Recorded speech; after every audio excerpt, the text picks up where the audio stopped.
When people think of the great cities of Italy, they think of Rome, of Venice, of Florence. Almost no one thinks of Turin. The elegant, gridded, slightly mysterious city in the far northwest of Italy, sitting beneath the snow-capped Alps where the River Po begins its long journey across the country, is one of the most overlooked great cities in Europe. And yet, Turin has been again and again across 2,000 years, quietly at the center of enormous events. It was a Roman military colony. It became the capital of a dynasty that would one day unify all of Italy. It was the first capital of the modern Italian nation. It became the industrial powerhouse that put Italy on wheels. It holds one of the most famous and mysterious religious relics in the world, and it has gathered, over the centuries, a strange reputation as a city of magic, mystery, and the occult. Today, we are going to walk through the full, surprising history of Turin, the overlooked city that kept finding itself at the heart of the story. Using advanced AI trained on the Roman archaeology of the city, the records of the dynasty that ruled it for centuries, the industrial history of modern Italy, and the cultural records of one of Europe's most enigmatic cities, we have reconstructed the long life of Turin. It begins, like so much in this part of the world, with the Romans. The Romans founded the city as a military colony around the time of the first emperor Augustus, a little over 2,000 years ago.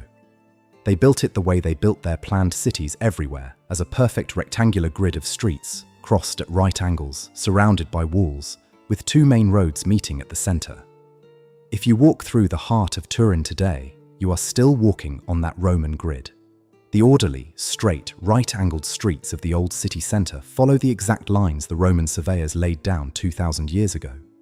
One of the original Roman gates, a beautifully preserved structure, still stands in the city, and beneath the modern streets lie the remains of the Roman theatre and walls.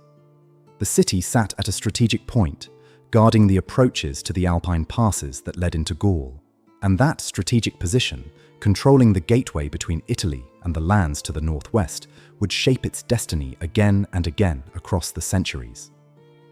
After the fall of Rome, Turin passed through the hands of one power after another as the various invaders and kingdoms of the early medieval period swept across northern Italy. But its great rise began when it came under the control of a remarkable dynasty, the House of Savoy. The Savoy family were originally rulers of a small territory straddling the Alps, in the borderlands between what is now France, Italy, and Switzerland. Over the centuries, through war, marriage, and shrewd diplomacy, they steadily expanded their power, and they eventually made Turin their capital. Under the dukes and later kings of Savoy, Turin was transformed from a modest walled town into a magnificent Baroque capital. Grand palaces rose. Wide avenues and elegant squares were laid out. Long covered arcades were built along the streets so that the royal family and the citizens could walk through the city sheltered from sun and rain, and these graceful arcades still stretch for miles through Turin today, one of its most distinctive features. The Savoy court attracted architects, artists, and scholars, and the city acquired the refined, orderly, slightly aristocratic elegance that still marks it. And it was here, in Turin, that one of the most famous and controversial objects in the world came to rest: the Shroud of Turin. This is an ancient length of linen cloth bearing the faint, mysterious image of a man who appears to have been crucified, an image of a bearded figure with wounds matching the crucifixion described in the Christian Gospels. For centuries, many believers have held it to be the actual burial cloth of Jesus of Nazareth, the very shroud in which his body was wrapped after the crucifixion.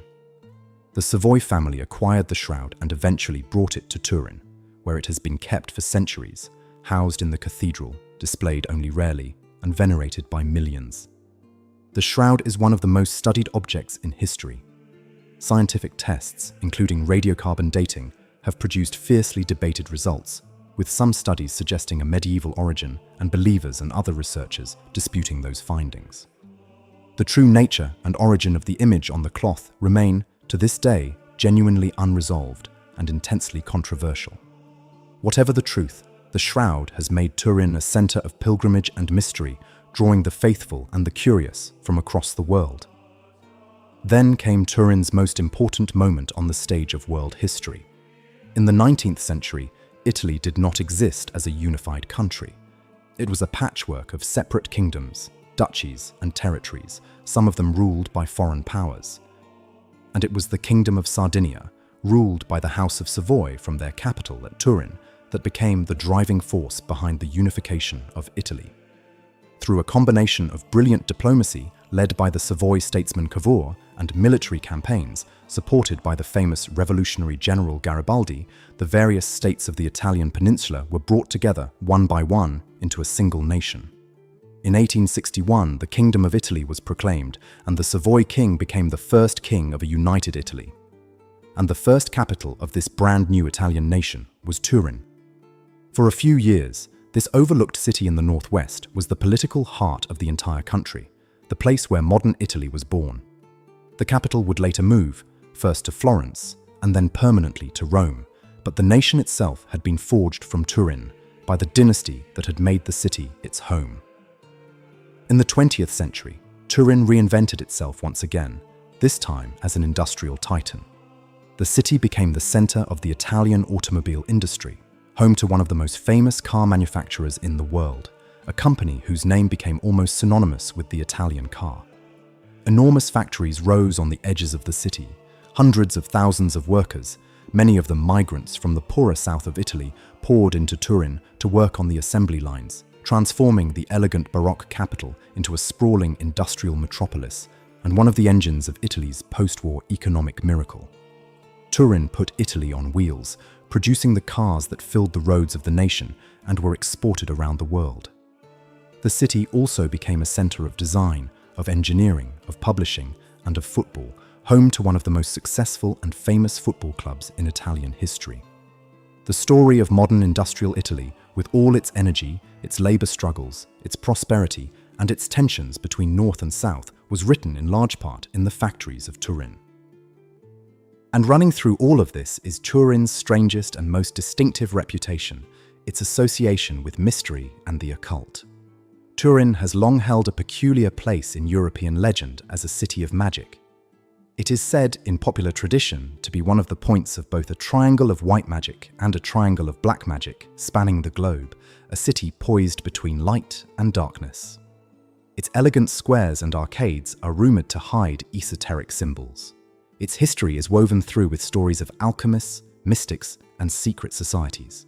The philosopher Friedrich Nietzsche famously suffered his final mental breakdown in a square in Turin, reportedly throwing his arms around a horse that was being beaten, before collapsing into the madness that ended his working life. How much of Turin's occult reputation is genuine history and how much is romantic legend is impossible to say, but the reputation itself is real, and it adds a layer of shadowy enchantment to a city already full of Baroque grandeur, royal history, and one of the world's most mysterious religious relics. That was the history of Turin, the overlooked city that kept finding itself at the center of the story. A Roman military colony whose grid you can still walk today. The Baroque capital of the ambitious House of Savoy. The keeper of one of the most famous and mysterious relics in the world. The birthplace and first capital of modern Italy.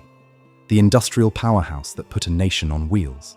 And a city wrapped, throughout its long life, in an enduring reputation for magic and mystery.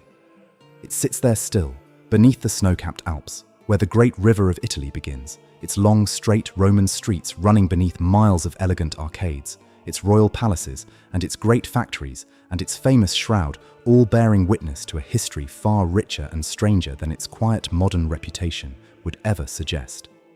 The world remembers Rome, and Venice, and Florence. But Turin, the overlooked city, was there at the birth of empires, of dynasties, of a nation, and of the modern industrial age, shaping the world from the corner of the map where almost no one thought to look.